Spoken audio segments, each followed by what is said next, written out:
أشهد أن لا إله إلا الله.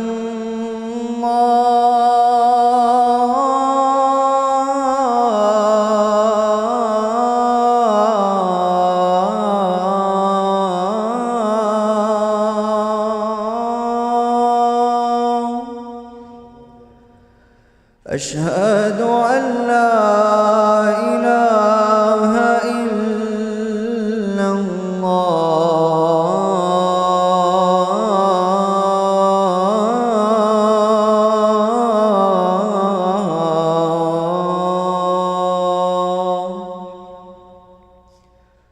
أشهد أن محمدًا رسول الله.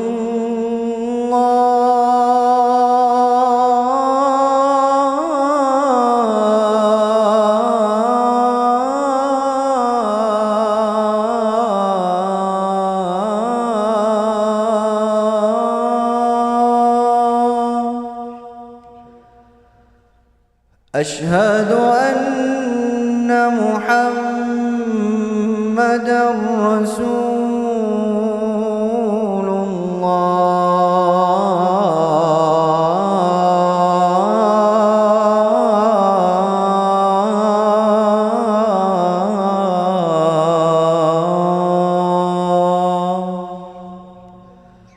حي على الصلاة.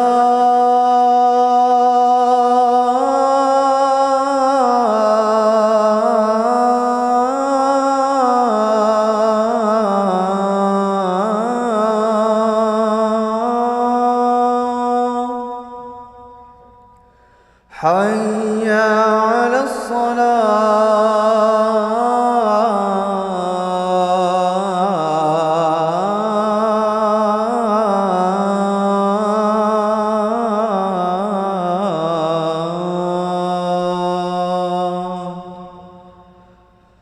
حي على الفلاح.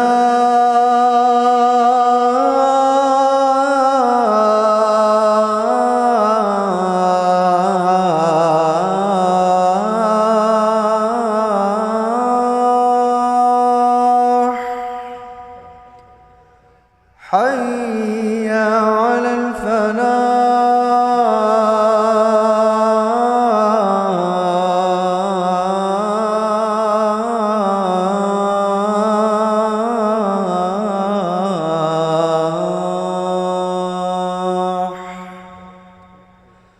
الله أكبر.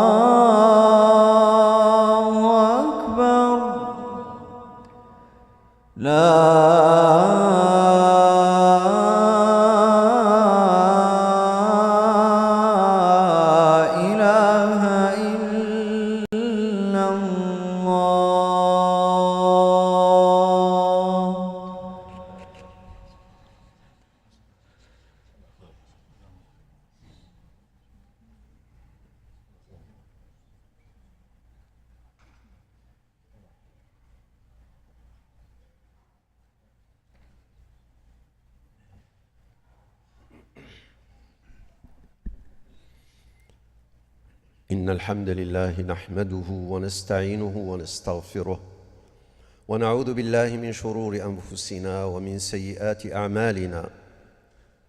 من يهده الله فلا مضل له ومن يضلل فلا هادي له.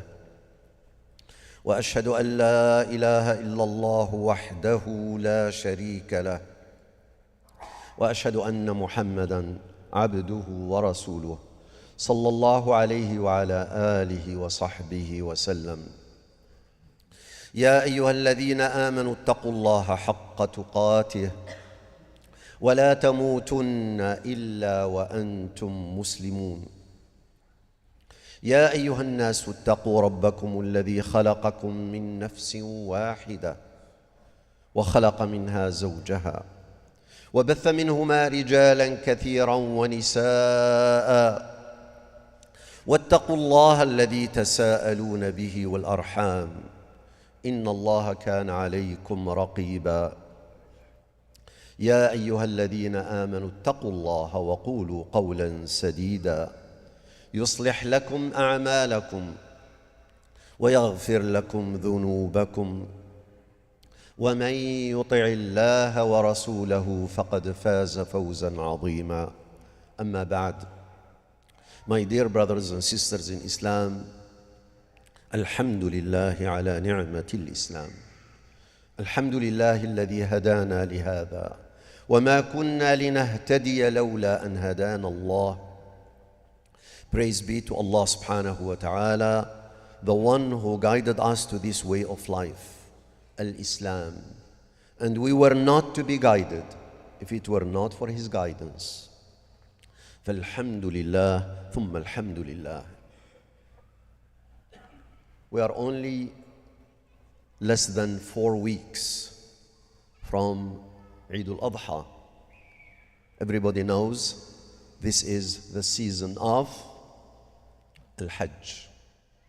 This is the season of Al-Hajj. And Allah subhanahu wa ta'ala made it as the 5th pillar of Al-Islam. Buni al-Islamu ala khams.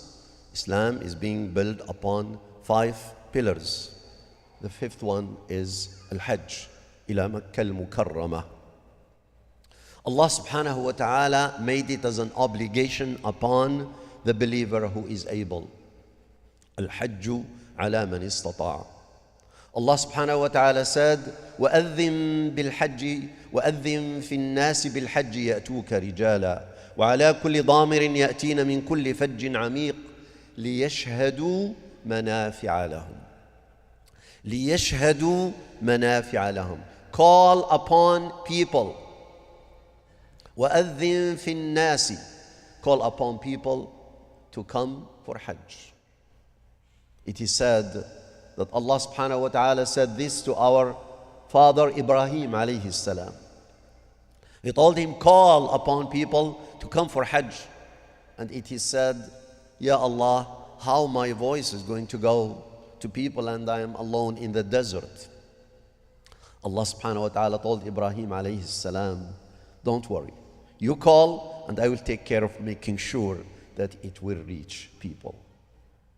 And now you can draw the comparison between Ibrahim being alone, being concerned.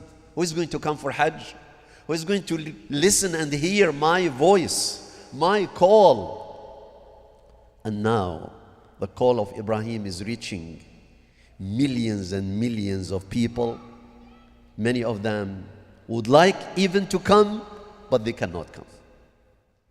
Would like to respond to the call of Ibrahim alayhi salam, but they even can't come because of logistics and because of other reasons. But those who come are already millions, that the space cannot even take them. Millions of people. This is a miracle. This is in itself is a miracle. وأذن في الناس بالحج يأتوك رجالا وعلى كل ضامر يأتين من كل فج عميق. They uses all kind of transportation. What was available at that time is the use camels can walk very fast. يأتون من كل فج عميق, from faraway places. Faraway places. If that statement reached to the people of that time, what is a faraway place to them? The farthest may be Iraq, maybe Sham, maybe Palestine. Now from all corners of earth, people are going for Hajj. This is a miracle. Anyway, this is not meant to be a dars about Hajj, but we would like to draw some lessons from Hajj. We would like to draw some lessons from Hajj. Since Allah made it as an obligation upon us, there must be some lessons. So when we go to the books that contemplated about many of the lessons of Hajj that are there, one of them is Al-I'tibar.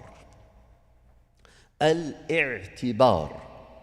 Contemplation, to take lessons from all that what happens in Hajj. Al-I'tibar. Allah subhanahu wa ta'ala said in the Quran, in many of the ayat, فَاعْتَبِرُوا يَا أُولِي الْأَبْصَارِ. O you people who have hearts, who have minds, all you people who have the ability to contemplate and take a lesson. And in Hajj, there is so much to contemplate about. Few of those lessons.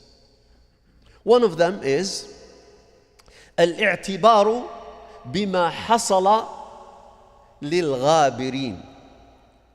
We read about what happened in Mecca before Muhammad alayhi salatu wasalam and during the time of Muhammad alayhi salatu wasalam, how Mecca was the symbol of Tawheed during the time of Ibrahim and Ismail alayhi salam.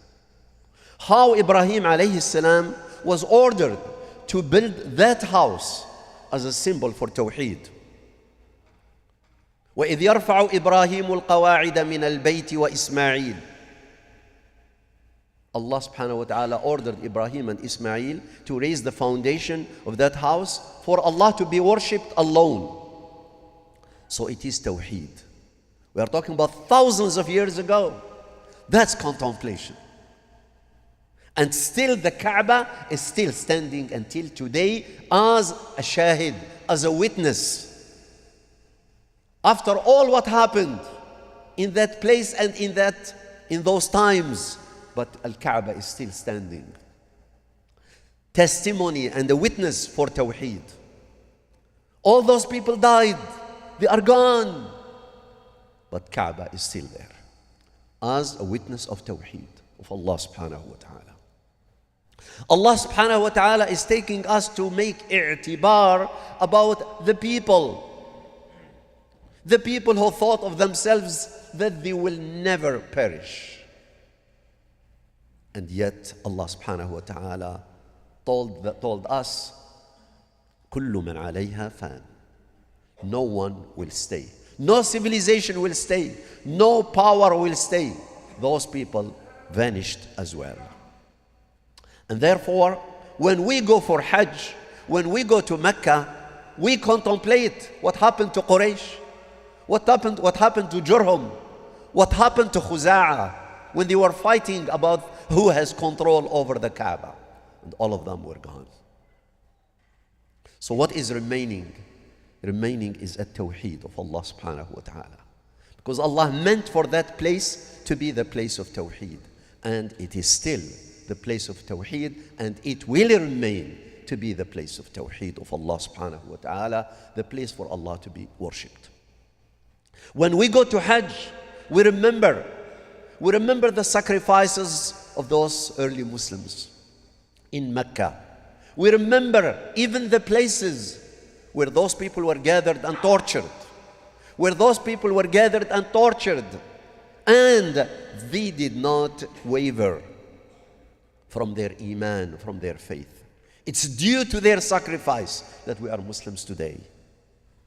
We remember Rasulullah sallallahu alaihi wasallam for 13 years in Mecca. 13 years in Mecca, making da'wah to the people of Mecca, standing firm and strong in the face of torture, in the face of persecution, in the face of aggression, saying La ilaha illallah Muhammadur Rasulullah, in the face of shirk, and believing in the promise of Allah subhanahu wa ta'ala. وَلَيَنْصُرَنَّ اللَّهُ مَنْ يَنْصُرُهُ. Allah will give support and victory to the one who stands for his sake, for the sake of Allah subhanahu wa ta'ala. And that's what happened. Rules that will never be changed. And those are some of the lessons that we learn from Hajj, my dear brothers and sisters. Therefore, Hajj is one example. It's the most manifested example that is an obligation. That when we go to Hajj, we learn from history. And that's one of the purposes of Hajj. Yes, it is ibadah to Allah subhanahu wa ta'ala, but this is also one way to take lessons, so it becomes an educational tool to learn from history. Otherwise, there are many other lessons of Hajj that hopefully in the future opportunities we'll talk more about them. أقول قولي هذا وأستغفر الله لي ولكم من كل ذنب فاستغفروه إنه هو الغفور الرحيم ولا حول ولا قوة إلا بالله العلي العظيم.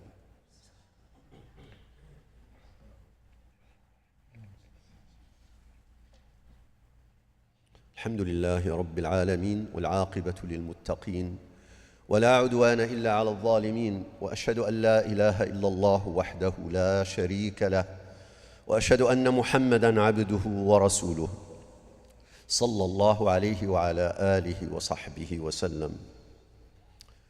If we draw a parallel to the obligation of Hajj and the many lessons that we learn from, that Allah subhanahu wa ta'ala told us to take lessons from what happened in the history. And Hajj is an obligation, and through it we learn many lessons of what happened in the history. The parallel that I would like to draw is something different. It's not Hajj, but it's also a piece of history that we learn from as well. Last week, a group from our masjid, more than 50 brothers and sisters, had the opportunity to go and visit a place called Al-Andalus. Visited a place called Al-Andalus. So there are many questions. Does every one of us knows what is Al-Andalus? Do our children know what is Al-Andalus? Do our children know where is Al-Andalus? Do we really know, and our children know, what's the name of Al-Andalus today? Al-Andalus, my dear brothers and sisters. What was the state of Al-Andalus before the Muslims came to Al-Andalus? When did the Muslims come to Al-Andalus? Do we really know that? Did we really attempt to know about our Islamic history in Al-Andalus? Do we really feel there is a connection? It is a unique piece of history. It is a unique piece of history if we really contemplate, if we really dig in the history and learn the lessons. And it is a piece of history that is very much related to our state today. There are so many lessons that we can draw, and we learn from those lessons to what's going on with the Muslims today. Al-Andalus, my dear brothers and sisters. Many of the cities of Al-Andalus that became so famous that they were number one, number two, number three in the entire world. You talk to anybody right now, and the first name of a city that comes to mind is maybe New York City, maybe Tokyo, maybe this or that. At that time, number one city was Cordoba. Cordoba, the pearl of the world. When the world was in darkness, Cordoba was in light. The lights were in the streets. Water was going to every house. The streets were lightened and paved, and public baths available for people, and libraries in the thousands and thousands of books. Qurtuba. You see? And we are not talking about yesterday, when the world woke up and is able to organize themselves. We are talking about more than 1,000 years ago. What was the world 1,000 years ago? And the Muslims were at that stage. Do we know that? Why don't we know that? Why don't we teach that to our children so they feel proud about their Islamic history, about their Islamic civilization? Something is wrong with us, my dear brothers and sisters. We take our faith for granted. We take our history for granted. We don't want to know. We feel comfortable. How that is going to benefit us today? It's going to benefit us because I would like to know what happened. I would like to know what happened. I would like to know what happened to those cities. What happened to those scholars? What happened to those Muslims? Do you know that in Al-Andalus, more than 80% of the people were Muslims? The non-Muslims were a small minority. Then what happened? What happened to them? Where did they go? And why? Why they were led to go, or why they were forced to go? How much do we really spend to learn from that past, from that history, and project it to what's going on today in the world, to the Muslim Ummah everywhere, to the Muslims in China, to the Muslims in India, to the Muslims in Palestine, to the Muslims in Ethiopia, to the Muslims here, to the Muslims in many places. However, the tools and the means changed. But probably the objective is still the same.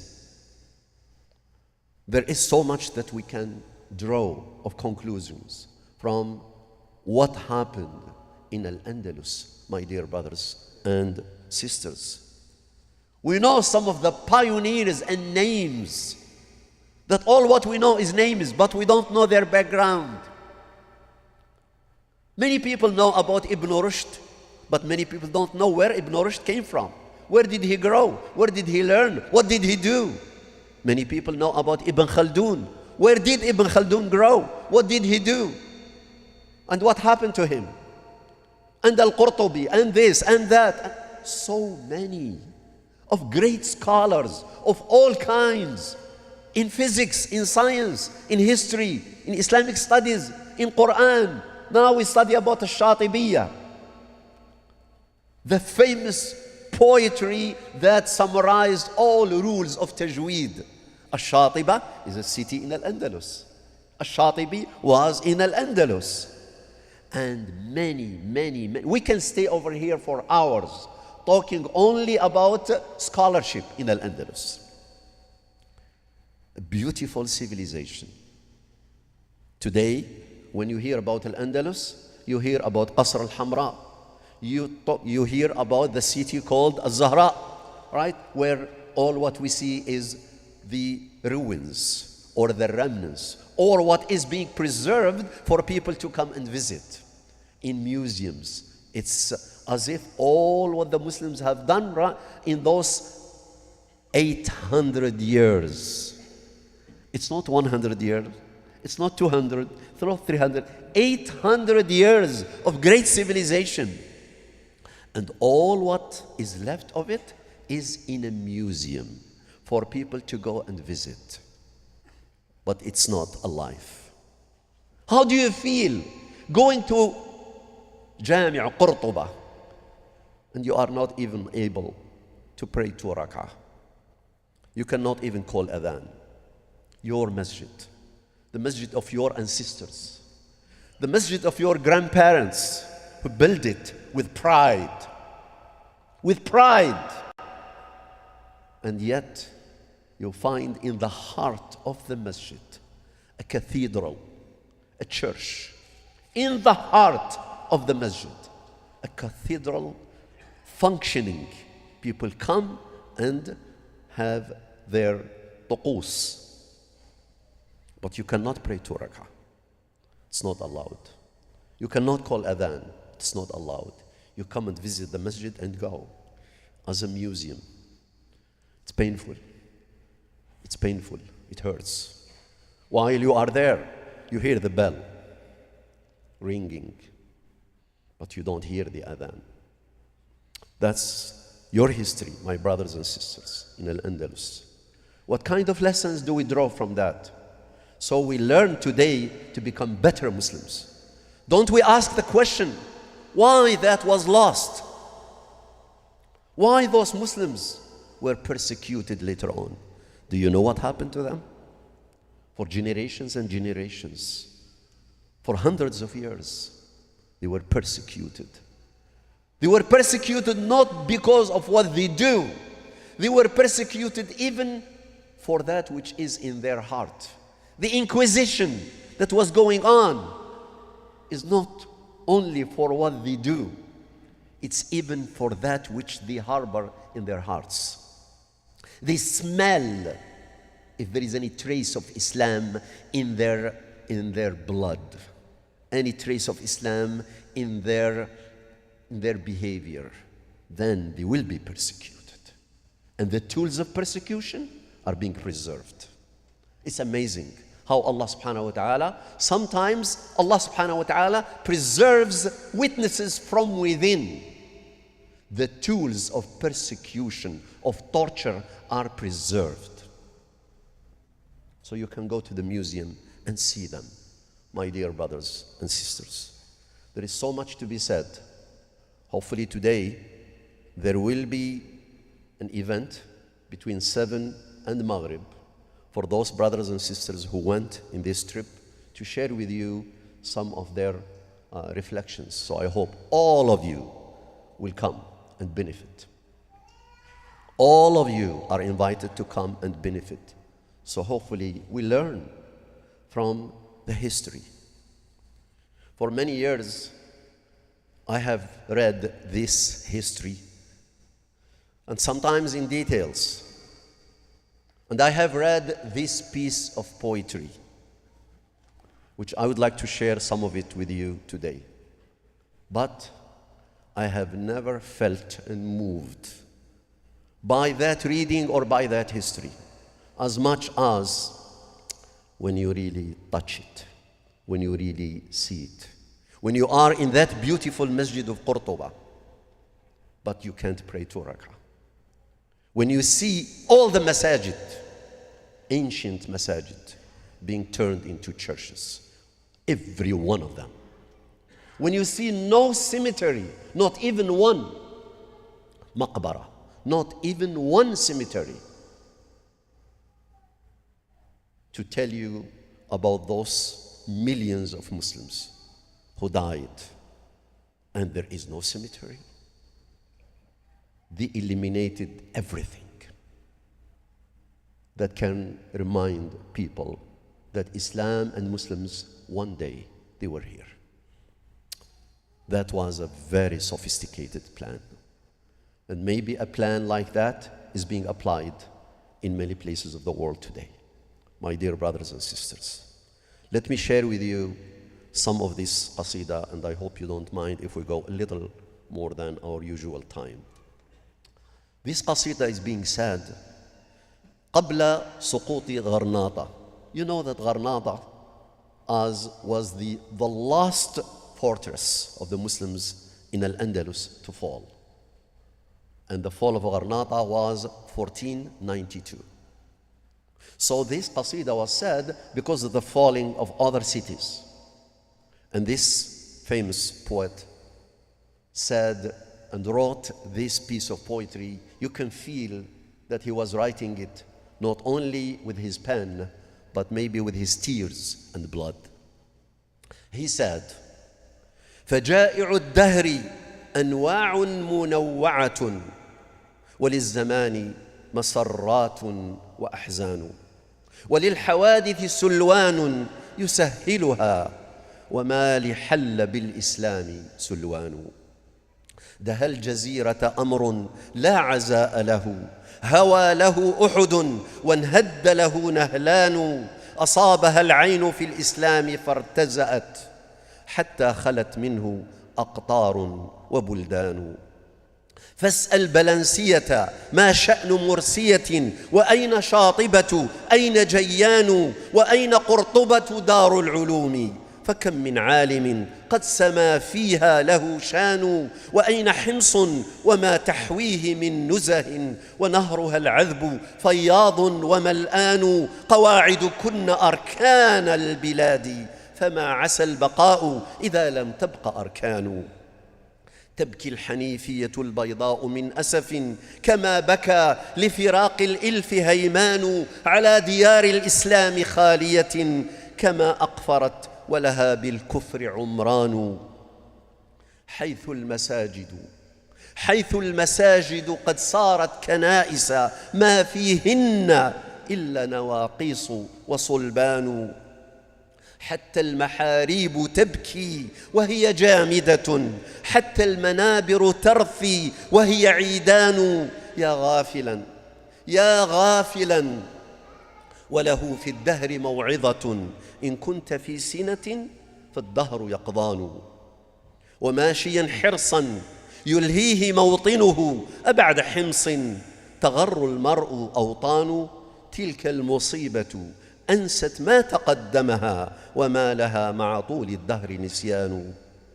And then he continued saying many things. I can't even translate it. I can't. Because if I will translate to you the words, I cannot translate to you the feelings. Hopefully tonight, inshallah, we are going to share some of this. I really would like you to come and benefit from this trip. I hope this trip to many of us was a changer to the mood, to the feelings, to the attachment of our history, attachment to our identity. Who are we? Why these things happened? What kind of lessons can we learn from this? So hopefully, inshallah, we will do better. We'll do better in our life as Muslims, wherever we are going to be. إن الله وملائكته يصلون على النبي يا أيها الذين آمنوا صلوا عليه وسلموا تسليما. اللهم صل على محمد وعلى آل محمد كما صليت على إبراهيم وعلى آل إبراهيم في العالمين إنك حميد مجيد. اللهم اهدنا واهد بنا واجعلنا هداة مهتدين.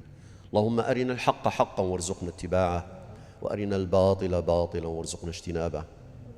اللهم انصر الإسلام وأعز المسلمين. اللهم انصر الإسلام وأعز المسلمين. اللهم انصر الإسلام وأعز المسلمين. ربنا ظلمنا أنفسنا وإن لم تغفر لنا وترحمنا لنكونن من الخاسرين. ربنا آتنا في الدنيا حسنة وفي الآخرة حسنة وقنا عذاب النار. آمين ثم آمين. وآخر دعوانا أن الحمد لله رب العالمين. عباد الله، إن الله يأمر بالعدل والإحسان وإيتاء ذي القربى وينهى عن الفحشاء والمنكر والبغي يعظكم لعلكم تذكرون. اذكروا الله يذكركم واستغفروه يغفر لكم، فيا فوز المستغفرين. وأقم الصلاة. الله أكبر الله أكبر، أشهد أن لا إله إلا الله، أشهد أن محمدا رسول الله. حي على الصلاة حي على الفلاح، قد قامت الصلاة قد قامت الصلاة. الله أكبر الله أكبر، لا إله إلا الله.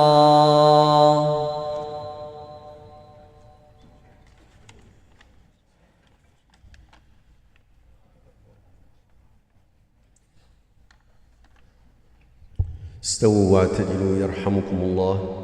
Please, my brothers and sisters,